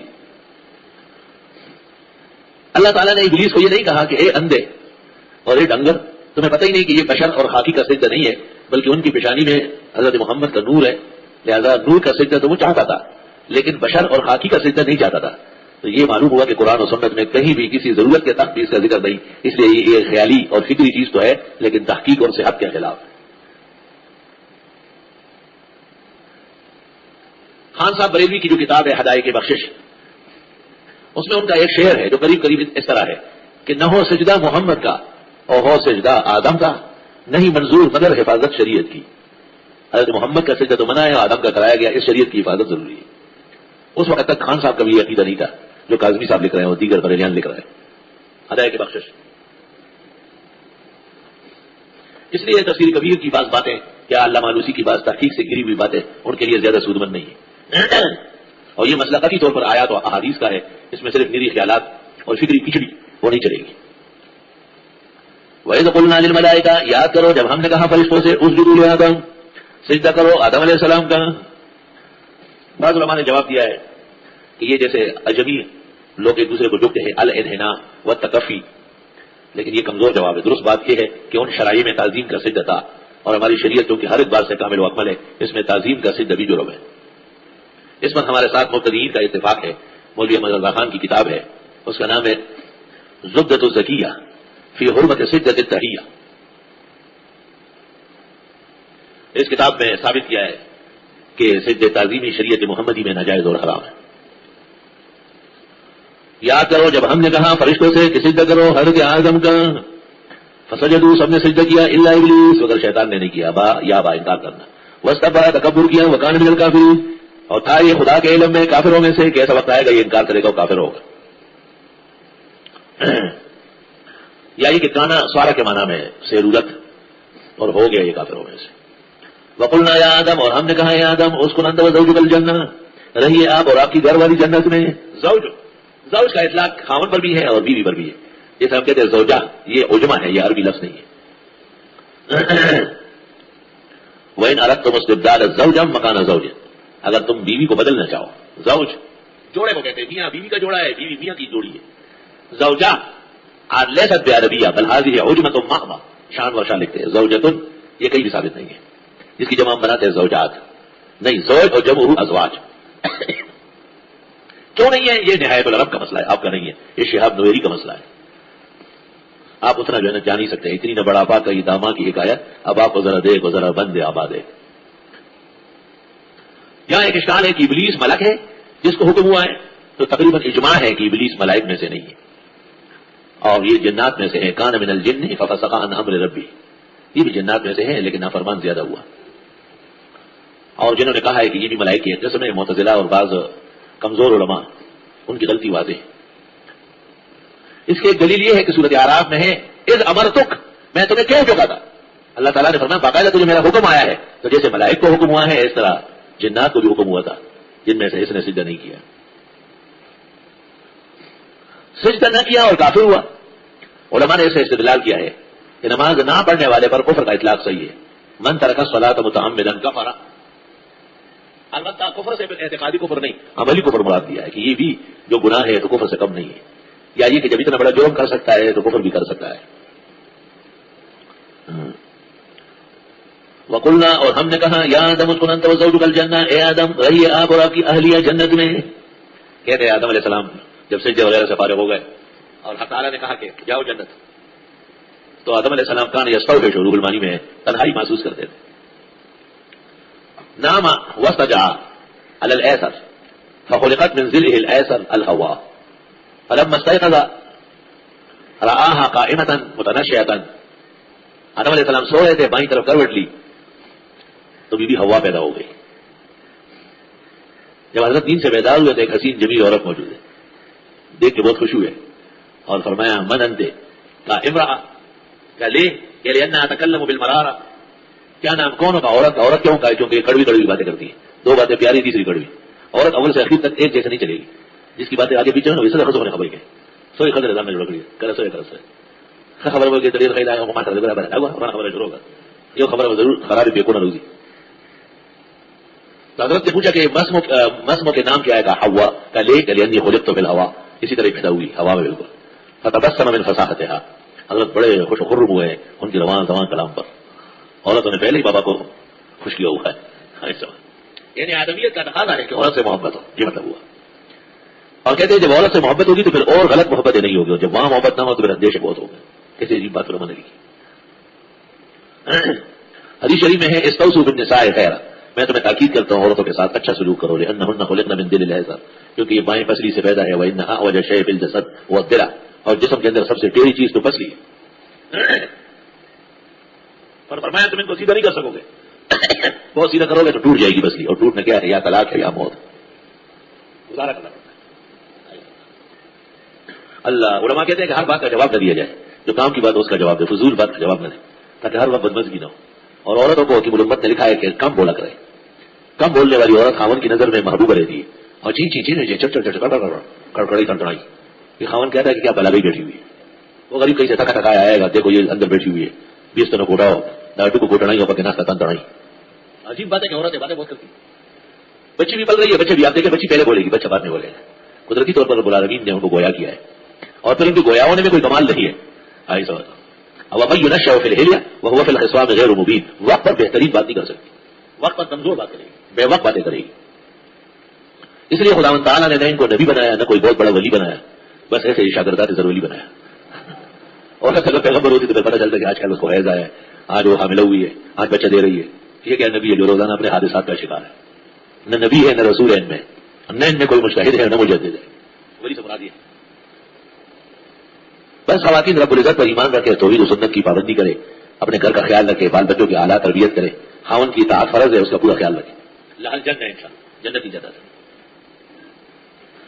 خواتین نے رسول اکرم صلی اللہ علیہ وسلم سے کہا تھا کہ مسلمان تو بڑے بڑے جہاد اور مار کے کرتے ہیں، تو آپ نے فرمایا جہاد و الحج بجی، جو حج پر جاتی ہو یہ کافی ہے. یہ جہاد سے کم تو نہیں، بہت تکلیف، بہت تکبیر، بہت رش، بہت درانی پیش آتی ہے. یہ بھی کہا گیا ہے کہ عورت زیادہ حج اور عمرے نہ کرے، کیونکہ مردوں کے ساتھ ٹچ مس ہوتی ہے، رش میں ایسی پس جاتی ہے اجر سوچ چومنے بھی ضروری ہے اس کے لیے. دیکھنا یہ کہ انسان ہو یا نہیں، صرف یہ دیکھنا ہے. آدھا خدا ہے تو مجھے کہتے کہ آدھا آپ آ جائے. صرف پگڑی اور داڑھی سے جڑے انسان بنتے ہیں. اگر ہم کسی بیل کے سر پر بڑی پگڑی رکھے تو وہ انسان ہو جائے گا، تفصیل میں داخل کر لیں گے. یہ کام جو اتنی باتوں کے بعد ہوا یہ پہلے کرنا. فرشتوں سے بڑھ کر ہے انسان بننا، مگر اس میں لگتی ہے محنت زیادہ. لا الہ الا اللہ.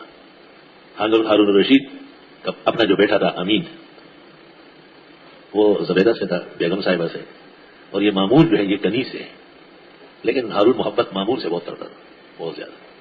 تو بیگم صاحبہ نے کہا کہ میں خرہ ہوں، اصیل نصیل عورت تو میرے بیٹے سے پیار نہیں کرتے ہو. امین سے کہا وہ بد تہذیب ہے بہت. کہا وہ کنیز کا بیٹا. تو ہارون رشید نے کہا اگر اس کی تہذیب تقسیم ہو جائے تو دنیا میں کوئی بدتمیز نہیں رہے گا. بیگم صاحبہ نے کہا یہ ایسی باتیں جو آپ کرتے جو آپ کو پسند نہ ہو اس کے لیے میں دکھا دوں گا، منوا لوں گا. ایسا نہیں. ہارون رشید گھر بیٹھا ہوا ہے، اس کی بیوی بھی ہے، کنیز بھی ہے، اس کا بھی بیٹا، اس کا بھی بیٹا. اچانک ہارون رشید نے اس طرح مسواک اٹھائی ایسی، اور امین کو کہا اے شاہدہ یہ کیا؟ اس نے کہا سواک. کہا ماں جمع ہوں، کہا مساویق. بیگم صاحبہ نے سر جو کہا کہ وہ بدتمیزہ کیا کہہ دیا تم. مامون کو کہا اے شاہدہ کہا سواک. کہا ماں جمع ہو، کہا ضد و محاسن کا. مساویق کا ایک معنی اور ہے آپ کی خباثت اور بلیدی ہے. تو باپ کو کوئی ایسا لفظ استعمال کرتا ہے کہ مامون سے پوچھا کہ اس کا جمع کیا ہے، کہ جو آپ کا محاسن ہے اس کا جو ضد ہے وہ جمع ہے. تو ہارون رشید نے ٹی وی کو دیکھا بیگم صاحبہ کو، کہا ٹھیک ہے میری قسمت ایسی ہوگی کہ بدتمیز پیدا ہوا ہے. تہذیب بہت بڑی چیز ہے. ہم محسن جو ہے مزین دین کے ادب و احترام سے ہے، اور وہ ایک فرق تو نہیں، پوری جماعت اور جو دنیا قرآن سن رہی سب کو کہتا ہوں کہ اپنے آپ کو آداب و تہذیب کے ترازو میں تول لو. یہ جو مسئلہ ہے کہ بزرگوں کو سب میں آگے لے آئے، بلکہ میں چھوٹے طلباء کو کہتا ہوں آپ بڑے طلباء کو کہیں کہ آپ آگے آ جائیں. یہ کتنی بڑی بات ہے. ایک آدمی پہلے سے آیا، پہلی سب میں بیٹھا ہوا ہے، اتنے میں اس کا استاد آیا، باپ آیا، کوئی اور بزرگ نمازی آیا، اور وہ اس کو کہتے حضرت آپ یہاں تشریف لائے. اسلام نے اس کی قدر کی، دوہرا ثواب دیا، 40 دن تک صف اول کا ثواب تعلیم فرمایا. اللہ اکبر. عموماً ہماری درسگاہوں میں تعلیم پر توجہ ہوتی ہے اور تربیت اور تہذیب کی طرف توجہ کم رہتی ہے. استادوں کو جلدی بہت ہوتی ہے، دیر سے آئے ہوئے ہوتے ہیں، سبق پورا کرنا ہوتا ہے. ورنہ سب سے پہلے استاد بیٹھنے سے پہلے پوری کلاس پر نظر ڈالے کون کس طرح بیٹھا ہوا ہے، دریافت کر لے کہ آپ اس طرح بیٹھے کی وجہ ہے، تکلیف ہے، بیماری ہے، اصلاح کر لے اس کی. یہ محلے کے لوگ آتے ہیں قرآن شریف پڑھنے تو یہ مسجد کی ٹوپیاں رکھتے ہیں. تو میں کبھی کبھی قاری صاحبان سے کہتا ہوں کہ آپ ان سے پوچھتے نہیں کہ یہ تو 1 دن 2 دن 3 دن کا نہیں ہے، تو آپ کی زندگی کا سبق ہے. اپنے ٹوپی جیسے کرتا شلوار پہن کے آئے ہیں، آپ اپنے گھر سے ٹوپی بھی پہن کے آئے. مسجدوں میں ہر طرح لوگ صفوں میں گھستے، ان کو یہ معلوم نہیں کہ صف کے کیا آداب ہے. تو مسلح پر جو امام عالی مقام ہے کیا اس کا فریضہ نہیں ہے کہ وہ اعلان کرے بھائیو بزرگوں داڑھی والوں صفوں میں آگے آؤ، اور جو بے داڑھی ہے بے ریش ہے ان میں ابھی کمی ہے وہ قدرے پیچھے کھڑے رہے. لوگ مسجدوں میں لڑنے نہیں آتے، سیکھنے آتے. فالعالم وحق بالامام، ہمارے فقہاء نے کہا جو بڑا عالم ہے وہ نماز پڑھائے تاکہ لوگوں کو دین سکھائے، اس بہانے آداب بیان کرے. یہ جو آپ دیکھتے ہیں کہ ہاتھ باندھتے ہیں نماز سے پہلے، بے بنیاد فضول فعل، کوئی حقیقت نہیں. یہ میرے علاوہ اور مولوی نہیں دیکھتے ہیں، وہ بھی کہا ہے نا کہ بھائی ہاتھ کھلے چھوڑ دو، ان کو آسانی ہو جائے گی. یہاں ایک بڑے عالم 2-4 سال پڑھا چکے ہیں، نام نہیں لیتا ہوں، وہ کہیں سے آئے تو یہاں پیچھے کھڑے تھے، مجھے اچانک نظر پڑ گئی. میں نے کہا حضرت کیا کر رہے ہیں؟ ہاتھ باندھے. خیریت؟ ہاں یاد آیا. پھر ہاتھ کو لے چھوڑے. میں نے کہا کیوں؟ ٹوٹو خلق لازم تڑی ماری دلیوں سے مطلب ہی نا. کتنا کمزور اعتقاد ہے, کتنا بھونڈا علم ہے. لوگوں کو دیکھ کے یہ تبدیل ہو گئے. ایک ابن الوقت ہوتا ہے حالات کو دیکھ کے بدلنا, ایک ابو الوقت ہوتا ہے حالات کو اپنے پیچھے چلانا. یہ جو دونوں ہاتھوں سے تسبیحات پڑھتے ہیں, کیوں میرے علاوہ اور مولوی آنکھوں سے اندھے ہیں کیا؟ ان کی آنکھیں ختم ہو چکی, وہ خود دونوں ہاتھوں سے کرتے ہیں. جبکہ حدیث ابو داؤد میں صحیح صریح موجود ہے, اے بیمینی ہی باب و عدد تسبیحات, جو مشہور نسخہ ہے ابو داؤد شریف کا 210 صفحہ ہے. کیا ملا علی قاری نے میقات 363 صفحہ دل 2 پر نہیں لکھا کہ بالیمین فقط لحدیث صحفی, صحیح حدیث اس میں وارد ہے. کیا تحتاوی 172 صفحے پر نہیں لکھتے ہیں کہ نمازوں کے بعد تسبیحات صرف دائیں ہاتھ سے ہیں؟ فقہ کی معتبر کتاب نہیں ہے تحتاوی المراتی, مجمع بہار الانوار جلد 5 تکملہ جسے کہتے ہیں 587 صفحہ, بالیمنا فقط صرف دائیں ہاتھ سے. اور کسی کتابوں میں ہوگا یہ 3-4 تو ہم جیسے کمزور مطالعے اور علم والے انہوں نے تلاش کر کے مولویوں کے عذاب سے بچنے کے لیے ہم جنگیاں نہیں بچ گئی اس طرح والا دلیل خبریں کی جگریش. ہمارے ایک ساتھی یہاں کے نمازی ہے, وہ کہیں نماز پڑھتے تھے تو وہاں 2 بڑے بڑے مولوی, وہ بڑے بڑے مولوی جو ملکوں میں مشہور ہیں, ان کو دیکھا ایک بھائی ادھر کھڑا ہے, ادھر کھڑا ہے, اور دونوں ہاتھ چلا رہے ہیں, دونوں دائیں بھی بائیں. میں کہتا ہوں شکر ہے کہ ٹانگیں نہیں چلاتے. جو تو میں کہتا ہوں شکر کرو افسر لولوم آئے, ورنہ اس کے بعد ٹانگ اٹھانے والے تھے. بائیں ہاتھ کو تو استعمال کر لیا آپ نے, اب صرف ٹانگ باقی. تو انہوں نے کہیں دریافت کیا ان سے بے تکلفی قریبی تعلق ہے کہ حضرت ہم وہاں آسان مسجد میں نماز پڑھتے ہیں, ہمارے مفتی صاحب کہتے ہیں کہ یہ تسبیحات صرف دائیں ہاتھ سے. ہاں چھوٹا ہوتا ہے, ایسی چھوٹی چھوٹی باتیں کرتے ہیں. تو وہ سمجھدار آدمی ہے, یہاں تربیت ہوئی اس کا نہیں, اس طرح کام نہیں چلے گا. جیب سے کاغذ نکالی تیار. ابو داؤد شریف صفحہ 210, مرقات جلد 2 صفحہ 363, تحتاوی المراتی صفحہ 172, تکملہ مجمع بہار الانوار لطاہر پٹنی جلد 5 صفحہ 587. یہ کتابیں ہیں دنیا میں کہاں ہے کہ یہ معتبر ہے, کام معتبر ہے, کہ میں دیکھنا چاہیے. اگر ہے تو صحیح ہونا چاہیے, اور اگر نہیں ہے تو مجھے بتائیں, میں ان کو کہتا ہوں انشاءاللہ اعلان کریں گے معافی کا. وہ مجھے 2-3 ہفتے بعد یہاں کے ہنسنے لگا کہ دونوں بھائیوں نے تسبیحات تو دائیں ہاتھ سے شروع کر لی, لیکن مجھے دیکھتے غصے ہو جاتے. میں نے کہا آپ زیادہ آگے جھنڈا نہ ہو, مقصد حق قبول کرنا ہے, تیرے شاباشی کی کیا ضرورت ہے. حالانکہ انصاف اور دیانت یہ کہ انہیں بلائے, ان کو کہے کہ یہ مسئلہ صحیح ہے, مولانا کو سلام کہے, ہم شکر گزار ہیں. ایک بہت بڑے ادارے کے مفتی یہاں تشریف لائے امتحانات کے سلسلے میں نے کہا کہ یہ تسبیحات آپ کے یہاں سے فتوے نکلتے ہیں دونوں ہاتھوں سے, خیر تو ہے. ایک عالم کا افریقہ سے کوئی تحریر آئی, اسے ذکر کیا, میں نے اس کا جواب الاسان میں آیا, اور 100% غلط تحریر ہے, بے خبری پر موقوف ہے. اس کو یہ معلوم ہی نہیں ہے کہ حنفی کتب میں وضاحت ہے کہ تسبیحات دائیں ہاتھ سے. کتابیں لکھوائی تو باقاعدہ شکریہ ادا کیا, انشاءاللہ آپ صحیح فتویٰ لے کے. اور ہم نے کہا یا آدم رہیے آپ اور آپ کی بیوی جنت میں. بعض مولوی جب سفر پہ جاتے ہیں تو بیوی کو بھی ساتھ رکھتے ہیں, اور دلیل میں پیش کرتے ہیں کہ رسول اکرم صلی اللہ علیہ وسلم جب جہاد کے لیے یا صلح حدیبیہ کے وقت عمرے کے لیے یا عمرۃ القضاء کے لیے یا حجۃ الوداع کے لیے, تو آپ نے ایک نہ ایک بیوی تو کم از کم ہوتی تھی. بخاری میں ہے کہ آپ اقرع بینہن فایتما خرجت صحبھا, آپ پورا ڈالتے تھے, جس کا نکل آتا تھا اس کو ساتھ رکھتے تھے. اس کے موقع پر عائشہ صدیقہ کا نکلا, ٹھیک ہے, ضرورت ہو تو بیوی کو ساتھ رکھ سکتے ہیں, مگر جمعہ پڑھنے کے لیے جانا ہے تو بیوی کو نہ لے جاؤ, اس پر نہیں ہے. کسی جلسے میں جانا ہے تو بیوی کو نہ لے جاؤ, اسٹیج کے نیچے بٹھائیں گے. اور ایک ہمارے بزرگ تھے, بہت نیک سالے ہیں, اور یہ دیوبندیوں کے مدرسے انہوں نے بنایا تقریباً پورے شہر میں. تو ایک دن مجھے کہا عمرے کے لیے جا رہا ہوں. میں نے کہا گھر والی بھی ہوگی, کہا کیا بات کری آپ نے, یہ کہنے کی بات تھی, میں حیدرآباد نہیں جا سکتا. جب حیدرآباد جانے کا نام لیتا ہوں, میں بھی گھر میں ہوتا ہوں, دیکھو تو وہ اندر گاڑی بیٹھی. اس کا تعلق محبت سے بھی ہے نا, کہ میاں بیوی کی ایسی محبت ہو کہ جدا ہونے کا نام نہ لے. یہ مرد کا بھی کمال ہے, اور بیوی میں بھی یہ جذب ہونا چاہیے. صرف جو ہے نا باتیں کرنے سے کام نہیں چلتا. اپنے آپ کو اتنا قیمتی بناؤ کہ خاوند تیرے بغیر آگے بڑھے نہیں. وہی چیز اقبال زڑی بھی نہیں ہوئی, اور مہین بھی نشیدہ بلا بتاویز. جب آپس کی اپنی محبت نہ ہو تو یہ کسی تعویذ اور گھنٹے کا کام نہیں ہے. اور بات وہی ہے جو حکیم الامت نے لکھی ہے کہ خواتین کی زبان سے ان کے دشمن پیدا ہوتے ہیں, زبان ان کی بڑی بے کنٹرول رہتی ہے. وقلنا یا آدم, اور ہم نے کہا یا آدم رہیے آپ اور آپ کی بیوی. پہلے مرد کا ذکر اور پھر عورتوں کا ذکر. یہ کیا کہتے ہیں, یہ کہتے ہیں لیڈیز اینڈ جینٹل مین. ان کے ہاں عورت کا ذکر پہلے ہے, لیڈیز اینڈ جینٹل مین نہیں, حضرات اور خواتین. عربی میں کہتے ہیں سید و سادات, پہلے مرد پھر عورت. بعض کتابوں میں لکھا ہے کہ بعض چیزوں میں عورت مقدم ہے, تو اس میں لکھا ہے لجزعہن وفزعہن وقلت صبرہن. جزع فضا اور صبر بہت زیادہ ہے, کوئی کمال کی وجہ نہیں ہے. مثلا کئی دعوت ہے, مرد بھی بیٹھے ہوئے ہیں, عورتیں بھی ادھر بھری ہوئی ہے. اب عورتوں کے ساتھ بچے کچے شور شرابہ ہنگامہ, لوگ کہتے ہیں یار ان کو پہلے کھلاؤ تاکہ جان چھوڑے.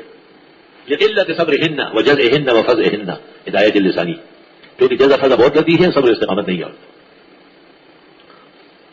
کارڈ پر باقاعدہ بیوی کا نام لکھتے ہیں, وہ نام کی کیا ضرورت ہے, لکھ دو اہلیہ, اہلیہ فلاں. اور ہم نے کہا یا آدم رہی آپ اور آپ کی بیوی. جنت میں. یہ جنت جنت ہی تھی. خدا کے لیے آسمان و زمین سب ایک ہے. معتزلہ اور بعض کمزور اہل سنت کا یہ کہنا کہ یہ زمین کی کوئی جنت تھی بعد میں ختم کر دی گئی. میرا ڈکوسلا اور فضول بات ہے. جنت تو جنت ہی ہوتی ہے. بنیادی طور پر یہ بات اس لیے غلط ہے کہ آدم کو جنت اس لیے سیر کرایا کہ ابنائے آدم کو ترغیب ہو. تو انہوں نے جو جنت دیکھی وہ ختم ہی ہو گئی. تو ہمیں کس بات کی ترغیب ہو رہی ہے؟ ہمارے باپ کی جنت تو رہی نہیں ہے. یہ فضول بات ہے. اہل سنت والجماعت کے جماہیر اولین و آخرین مفسرین و محدثین کہتے ہیں جنت معروف جنت جس کی ترغیب انبیاء و مرسلین کے ذریعے کرائی گئی ہے. وہی حضرت آدم کو سیر کرائی اول الانبیاء اور آخر الانبیاء حضرت محمد صلی اللہ علیہ وسلم کو معراج میں سیر کرایا تاکہ یہ بات کسی حد تک مشاہدے میں بھی رہے. وہی جنت کسی نے دیکھی؟ آدم علیہ السلام نے نہیں دیکھی. جناب رسول اللہ صلی اللہ علیہ وسلم نے معراج میں نہیں دیکھی. رہنما کا دیکھنا کافی ہے. جب سارے امتحانات اور بکھیڑوں سے آدمی نکلے تو پھر اللہ تعالیٰ جنت نصیب فرماتے ہیں. تھک تکا کے انسان مومن جاتا ہے. وہاں آئے وَكُلَا مِنْهَا رَغَدًا اور کھاؤ یہاں سے کھل کر. ہر چیز کھاؤ پیو. دنیا میں ہر چیز نہیں کھا سکتے. گرم چائے پی لی تو ٹھنڈا شربت خبردار. سخت چیزیں کھائی کم کھاؤ ورنہ پیٹ میں پھنس جائے گی درد شروع ہو جائے گا. بلکہ کہتے ہیں کہ جتنا کم کھائے اتنا ہی صفات انسانیت بلند ہوگی. اور سیر ہونے سے پہلے ہی بس کر دے اور ہمیشہ بھوک رکھے. اندرون اسطعام خالیدار یہ پیٹ ذرا خالی رکھو. تادر نور معرفت بینی جو اللہ کی معرفت کا نور نظر آئے گا. تہی از حکمت بعلتہا آ کمالات سے اس لیے تو خالی ہے کہ خوری اسطعام تا بینی کہ آپ اتنا کھاتے ہیں کہ ناک نظر نہیں آتی. تو تمہیں جنت کیا نظر آئے گی؟ وہ ایک چھوٹا سا بچہ تھا نا رو رہا تھا چل رہے سوئی دے سوئی. اس جیسے ایک چھوٹا بچہ لایا گیا لیکن اس کی زبان صاف تھی. اس کو کہا بیٹے سنو کیا کہہ رہے آپ کا بھائی؟ اس کو سن لیا تو اس نے اس کو کہا لے دے بڑی دے یہ کیا کہہ رہا ہے؟ یہ کہتے ہیں کہ میرے پیٹ میں درد ہے. دھیرے میں ہوگی دھیرے آپ نے کیا کہا؟ میں نے تھوڑا کھاتے تو درد نہ ہوتا لیکن مجھے بڑا دے مار پڑو گا نا. سنڈا میں سو سنڈا اونچی چلو. یہ کیا ہے؟ یہ اپنے ہاتھ کا مارا ہوا رزق کا اندازہ. لکھوڑا تل خورا تھوڑا کھاؤ ساری زندگی کھاؤ. ڈیر خورا گھنٹیر خورا زیادہ کھاؤ سینکا کھاؤ کہ ڈٹ ہو جائے ختم ہو جائے. مولانا روم بھی کہتے ہیں خود دونوں رنجور اللہ رنجور اتر وہاں کے معمور رس طرح معمور اتر. کم کھاؤ گے تو رزق کھایا زیادہ کھایا تو رزق نے تجھے کھایا. وہ یہ تو جنت کی خاصیت ہے کہ جو چاہو کھاؤ پیو عیش کرو. نہ درد نہ تھکاوٹ نہ بیماری نہ رنج نہ غم. دنیا تو رنج اور غم اور صدموں کی جگہ ہے. دنی دنیا کا سے بیغم نہ باشد اگر باشد بنی آدم نہ باشد. یہاں کیسے بیغمی ہو سکتی؟ فرمایا کھاؤ دونوں اس جنت میں سے کھل کر رغید وسیع رغدا ہے سوچے تمہارا جہاں تم دونوں چاہو. کیا مطلب؟ کبھی آدمی کا جی چاہے کمرے کے اندر دسترخوان لگائے کبھی کہتے باہر لگاؤ. کبھی کبھی میاں بیوی جوش میں آ کے کہتے سیر کے لیے جاتے. کبھی کسی دریا کے کنارے نکلتے. بھائی ٹھیک ہے زندگی مسائل ہے. ولا تقربا هذه الشجرة دونوں نزدیک نہ جانا اس درخت کے. فتكونا من الظالمين پس ہو جاؤ گے نامناسب کام کرنے والوں میں سے. کسی ایک درخت کے بارے میں بتایا گیا کہ اس کے قریب نہ جانا. اب مولویوں کو جو درخت پسند تھا کسی کی گندم کی روٹی کا شوق تھا اس نے کہا یہ گندم کا دانا ہے. اور کہتے ہیں ہوا بی نے اس کو ناخن سے کاٹا ہے. اس میں ناخن کا کٹ لگا ہوا ہے اور یہ اتنا بڑا دانا تھا کہ دونوں ہاتھوں میں آتا تھا.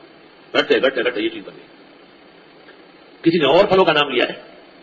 حضرت اقدس مولانا مفتی محمود صاحب رحمۃ اللہ علیہ فرماتے تھے شجرہ ممنوعہ وہ درخت جس سے کھانا تو چھوڑو قریب جانے کی اجازت نہیں تھی. بعض علماء کہتے ہیں کہ اس شجرہ سے مراد جماع ہے. اللہ تعالیٰ نے آدم و حوا کو کہا خوب کھاؤ پیو لیکن یہ اصلی کام نہ کرنا. تو یہ کس کام کے لیے بھی ہوا پیدا ہوئی؟ قرآن خوانی کے لیے پیدا ہوئی تھی. وہ کہہ رہے سو چکا. یہ عجیب بات ہے. یہ تصویر کرتے ہوئے یہ خیال نہیں ہوتا میاں بیوی ہوتے کیوں ہیں؟ جیسے بعض زبانوں میں کہتے ہیں نا کہ ان کے درمیان شجرہ پیش آیا تو اسے یہ خیال کیا کہ یہ بھی کوئی عربی ہے. شجرہ کا اطلاق عربی کی کسی کتاب میں جمع پر نہیں. عربی سے بے خبری کی تفسیر ہے.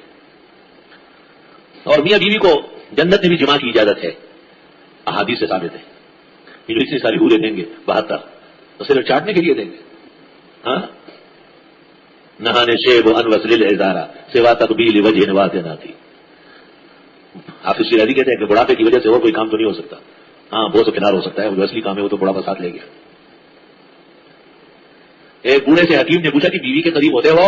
اس نے کہا نہیں ہم بہن بھائی ہو چکے ہیں. ہم بہن بھائی بہت پہلے ہو چکے ہیں بہن بھائی. مطلب یہ کہ قدرت ختم ہو گئی. وے نہ خان وے نہ خانی وے جج پلاس دور مسلی وے آئے تھے زوانی وے. خوشحال خان کھٹک غریب چکے والے جڑے کر زوانے خالی سارے والے کو لو کار کے دو نا آتے لاڑا یہ شاخیل سر کی گاؤں کا آؤ ستو دے ادا اور مہیلا طرف ببو سے قدرہ قدرہ یہ کریس ہونے تو لنگڑے پیدا چھوئے اللہ کارے میں لکھے جو کارگم پیدا چھوئے خوشحال خانوں کا تل وہی جڑ ماں بسمرہ پکے مقابو کے ہو عیش وشرت کے ساتھ لے خورمان دے سے زوانی وے چنہ خان وے نہ خانی وے اور چچ پلاس تھور مسلی وے اور خوش زوانی وے. علماء دین نے اس لیے کہا ہے نا کہ بے وقت شادی نہ کی جائے تاکہ حقوق و آداب کا پورا لحاظ ہو. ہم نے کہا اے آدم رہیے آپ اور آپ کی اہلیہ جنت میں، کھاؤ اس میں سے کھل کر جہاں جاؤ، لیکن قریب نہ جانا اس ایک درخت کے فتکونا من الظالمین، بس ہو جاؤ گے نامناسب کام کرنے والوں میں سے. چنانچہ کہتے ابلیس ایک اچھی شکل میں داخل ہوا یا وسوسہ ڈالا. قرآن میں کہتے ہیں فوسوس لهما الشیطان وقال ما نهاكما عن تلكما الشجرة الا ان تكونا ملكين او تكونا من خالدين او تكونا ملكين او تكونا من خالدين في الارض، کہ یہ درخت کھا کے یا فرشتے ہو جاؤ گے یا ہمیشہ رہو گے. وقاسمهما قسم کھائی دونوں کے سامنے. پہلا موقع تھا، اس سے پہلے تو خدا کا نام ایسا استعمال نہیں ہوا ہے. آدم علیہ السلام اور حوا نے اعتماد کیا اور اس میں سے کھا لیا. بس وہ کھانا ہی تھا کہ بدت لهما سوآتهما، جو آزاد نظر نہیں آنا چاہیے وہ نظر آنے لگے. وطفقا يخصفان عليهما من ورق الجنة، جنت کے پتے رکھنے لگے. اللہ تعالیٰ نے کہا الم انهكما عن تلكما الشجرة واقول لكما ان الشيطان لكما عدو مبين، میں نے تو کہا تھا کہ اس میں سے نہ کھانا، شیطان نے دشمنی کر لی تم سے. فأزلهما الشيطان عنها، ازل يذل، ذل يذل کے معنی آتے ہیں پاؤں پھسلنا. فأزلهما دونوں کو ڈگمگا دیا، پھسلا دیا شیطان نے جنت سے. فأخرجهما، بس نکال باہر کیا ان کو مما كانا فيه، ان نعمتوں سے جن میں دونوں تھے. وہ درخت جس کا پھل کھانا جائز نہ تھا اور وہ کھا لیا تو حضرت کو تقاضا پیدا ہوا، جسم سے جنتی کپڑے اتر گئے اور دنیا میں آنا پڑا. قلنا اهبطوا بعضكم لبعض عدو، ہم نے کہا اترو، بعض تمہارے بعض کے دشمن ہوں گے. دنیا تو ایسی جگہ ہے آئے دن کی دشمنی تنظیمیں، آپس میں لڑائی جھگڑے قبضے. ولکم فی الارض مستقر، اور تمہارے لیے زمین میں جائے قرار ہے، وہ متاع اور فائدہ ہے الہی نے ایک وقت تک. اب تعالیٰ نے کہا اترو یہاں سے. اهبطوا جمع کا صیغہ ہے. کہتے ہیں کہ ابلیس نے سام کی شکل اختیار کی اور سام مور کے پیروں میں لپٹ گیا، اور مور جنتی پرندہ تھا طاؤوس. تو آدم ہوا سام مور سب کو بگا دیا. نکلو یہاں سے. سام تو دشمن ہے ہی اور مور کے پیر بڑے گندے اور خراب ہے. بہت خوبصورت ہے لیکن پیروں کو دیکھے توبہ، کیا بلا و آفت اس کی پیروں پہ، اور زبردست طریقے سے سام کو کاٹتا ہے کیونکہ اس کا پیروں کا حسن اس کی وجہ سے ہوا ہے. یہ روایت وہ اسرائیلی ہے لیکن مفسرین نے قبول کی ہے. اور حضرت شیخ الہند مولانا محمود الحسن رحمۃ اللہ علیہ نے بھی تفسیری فوائد میں یہاں نقل کی ہے. اس لیے شیخ القرآن مولانا طاہر بنپیری کا اعتراض بے خبری پر عمل ہے. اسرائیلی روایات تین قسم کی، ایک مکذوبات ان کا بیان حرام ہے، ایک مصدقات ان کا بیان ضروری ہے، اور ایک مسکوتان ہو لا نصدق ولا نکذب. جو لوگ ہر بات پہ کہتے ہیں اسرائیلی روایت ہے، ان کو بخاری شریف کا پتہ نہیں ہے. بخاری میں حدیث عن بنی اسرائیل ولا حرج، بعض اسرائیلی روایت بیان کر سکتے، کوئی ایسی بات نہیں ہے. شاید شیخ القرآن مولانا طاہر پنجبیری مرحوم کو بھی یہ خیال تھا کہ ہر اسرائیلی روایت غلط ہے، حالانکہ وہ بخاری پڑھاتے تھے، پنجبیر میں بخاری شریف کا درس دیتے تھے، مگر یہ ان کی موضوع نہیں تھی، ان کا موضوع صرف قرآن تھا. لازم ہے کہ مفسر حدیث کا بھی ماہر ہو تاکہ حدیث کے خلاف کوئی ترجمہ و تفسیر نہ کرے، یہ بہت ضروری ہے. مولانا عبداللہ درخاستی کا درس اس لیے اچھا سمجھا جاتا تھا کیونکہ وہ واقعی حافظ الحدیث تھے اور بہت ساری احادیث انہیں یاد تھی، بہت عام علماء سے زیادہ یاد تھی. اسی طرح حضرت اقدس مولانا مفتی محمود صاحب کے متعلق مولانا لطف الرحمان شہباز گڑھے نے بتایا تھا کہ حضرت کو 10,000 احادیث سندن متن یاد ہے، اور سنا ہے اس کی تصدیق حضرت بن نوری نے بھی کی ہے کہ وقت کے علماء سے زیادہ احفظ فی الحدیث مفتی محمود السیاسی ہے. یہ کمال ہے. میرے ایک ساتھی تھے مولوی جاوید، وہ رمضان مفتی صاحب کے ساتھ گزارتے تھے، تو وہ کہتے تھے مفتی صاحب جس طرح قرآن کا دور کرتے ہیں اس طرح بخاری کا بھی کراتے ہیں. کہاں میں دے دیتے ہیں پڑھنا شروع کرتے ہیں، دیکھو صحیح پڑھتا ہوں. حافظ بہت مثالی تھا. حضرت کی وفات پر بھی حضرت مولانا محمد تقی عثمانی دامت برکاتہم نے البلاغ میں لکھا ہے کہ آپ جیسے حافظہ اور علمی استحضار خال خال دکھاؤ. تو یہ بھی لکھا ہے کہ اکثر حدیث آپ سندن متن پیش کرتے ہیں. بس ڈگمگا دیا ان کو شیطان نے جنت سے اور نکال دیا ان کو جہاں وہ تھے. ہم نے کہا اترو، بعض تمہارے پاس کے دشمن ہوں گے اور تمہارے لیے روئے زمین میں جائے قرار ہے اور فائدہ اٹھانا ہے، لیکن ایک وقت تک الہی، ہمیشہ نہیں. دنیا تو ہمیشہ کی جگہ نہیں ہے. آدم علیہ السلام نکل آئے. سرندیب ایک جگہ ہے، قدیم زمانے میں سیلون کہلاتا تھا، آج کل سری لنکا ہے. 2 دفعہ وہاں جانا نصیب ہوا ہے الحمدللہ، یا 3 دفعہ. ایک پہاڑ ہے، 6 گھنٹے تک گاڑی چلتی ہے، بہترین روڈ بنے، اور پھر 2-2.5 گھنٹے اور چلنا ہوتا ہے، پورا دن گزرتا ہے. تب اس پہاڑ پہ پہنچتے ہیں جس میں آدم علیہ السلام اترے.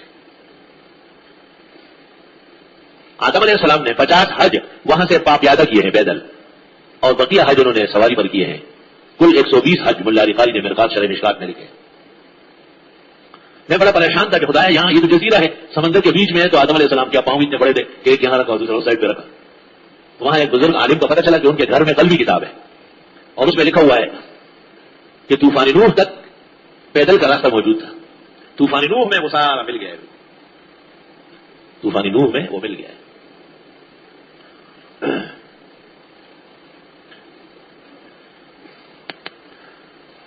آدم علیہ السلام کا ذکر بھی پہاڑ کے ساتھ ہے، نوح علیہ السلام کا ذکر بھی پہاڑ کے ساتھ ہے. واستوت علی الجودی، کہ حضرت کی کشتی جودی پہاڑ پہ آ کے رک گئی ہے.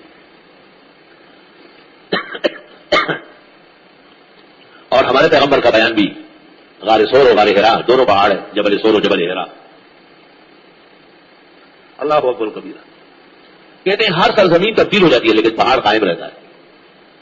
اس لیے انبیاء علیہ السلام کی یادیں امتوں کے سبق کے لیے وہ پہاڑوں سے وابستہ کی گئی. آدم علیہ السلام روئے زمین میں سرندیپ میں اتارے، اس میں کوئی اختلاف نہیں، اس کو قدم آدم بھی کہتے ہیں. اس جگہ کو قدم آدم قدیم ہند ہے، حال سری لنکا ہے. اور بی بی حوا جدے میں اتری ہے، جدہ دادی، اور دونوں کی ملاقات عرفات میں ہوئی ہے. دیدن دے حج مقدمہ قدا ہودا عرفات پڑے رہی سوال ورتتا ہوں.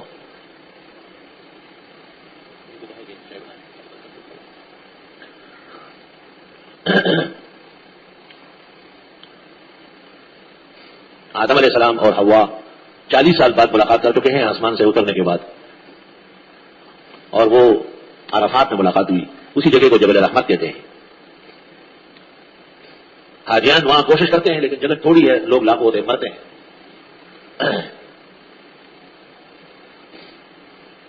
اور آدم علیہ السلام کہتے روتے تھے، اتنے روئے ہیں کہ حضرت کے چہرے پر آنسو کے زخم ہو گئے. جنت چھوٹ گئی. خدا تعالیٰ بھی غصے میں ہوئے. 40 سال پورا ہونے کے بعد اللہ تعالیٰ نے ان کی توبہ قبول کی اور ان کو کچھ کلمات القاء کیے ہیں. اور وہ ربنا ظلمنا انفسنا وان لم تغفر لنا وترحمنا لنكونن من الخاسرین. بعض کتب تفسیر میں بھی ہے اور احادیث میں بھی کہ آدم علیہ السلام کو جب پیدا کیا گیا تو انہوں نے عرش کی ایک طرف دیکھا تھا، محمد الرسول اللہ فاستشفع به فشفع. حضرت نے اس کی شفاعت سے دعا مانگی، قبول ہو گئی. یہ روایت کئی طرق سے ہیں، بعض طرق مکذوب ہے. شیخ القرآن مولانا غلام اللہ یا حضرت شیخ القرآن پنجپیر نے البصائر میں ان طرق پر کلام کیا ہے جو مکذوب ہے. واقعی ان طرق پر کلام نہیں کیا ہے جو سلیم ہے، صحیح ہے. وہ طرق محقق الاسر ترجمان مسلک دیوبند مفخر احناف حضرت اقدس مولانا سرفراز خان نے تسکین الصدور میں لکھی ہے، اور خالد محمود نے مقام حیات میں نقل کی ہے، اور شیخ الحدیث نے فضائل ذکر میں نقل کی ہے. علامہ آلوسی نے روح المانی میں لکھا ہے کہ آدم علیہ السلام نے کلمات کے ذریعے دعا مانگی. تو قرآن کریم میں عیسیٰ علیہ السلام کے لیے آیا ہے وہ کلمتہ، خدا کا کلمہ تھا. تو اگر محمد صلی اللہ علیہ وسلم کلمات ہو تو یہ کوئی بعید نہیں ہے. گویا اس روایت کی تصحیح فرمائی ہے آلوسی نے. فتلقى آدم من ربه کلمات. اللہ تعالیٰ نے حضرت آدم علیہ السلام پر جب قبولیت کا فضل فرمایا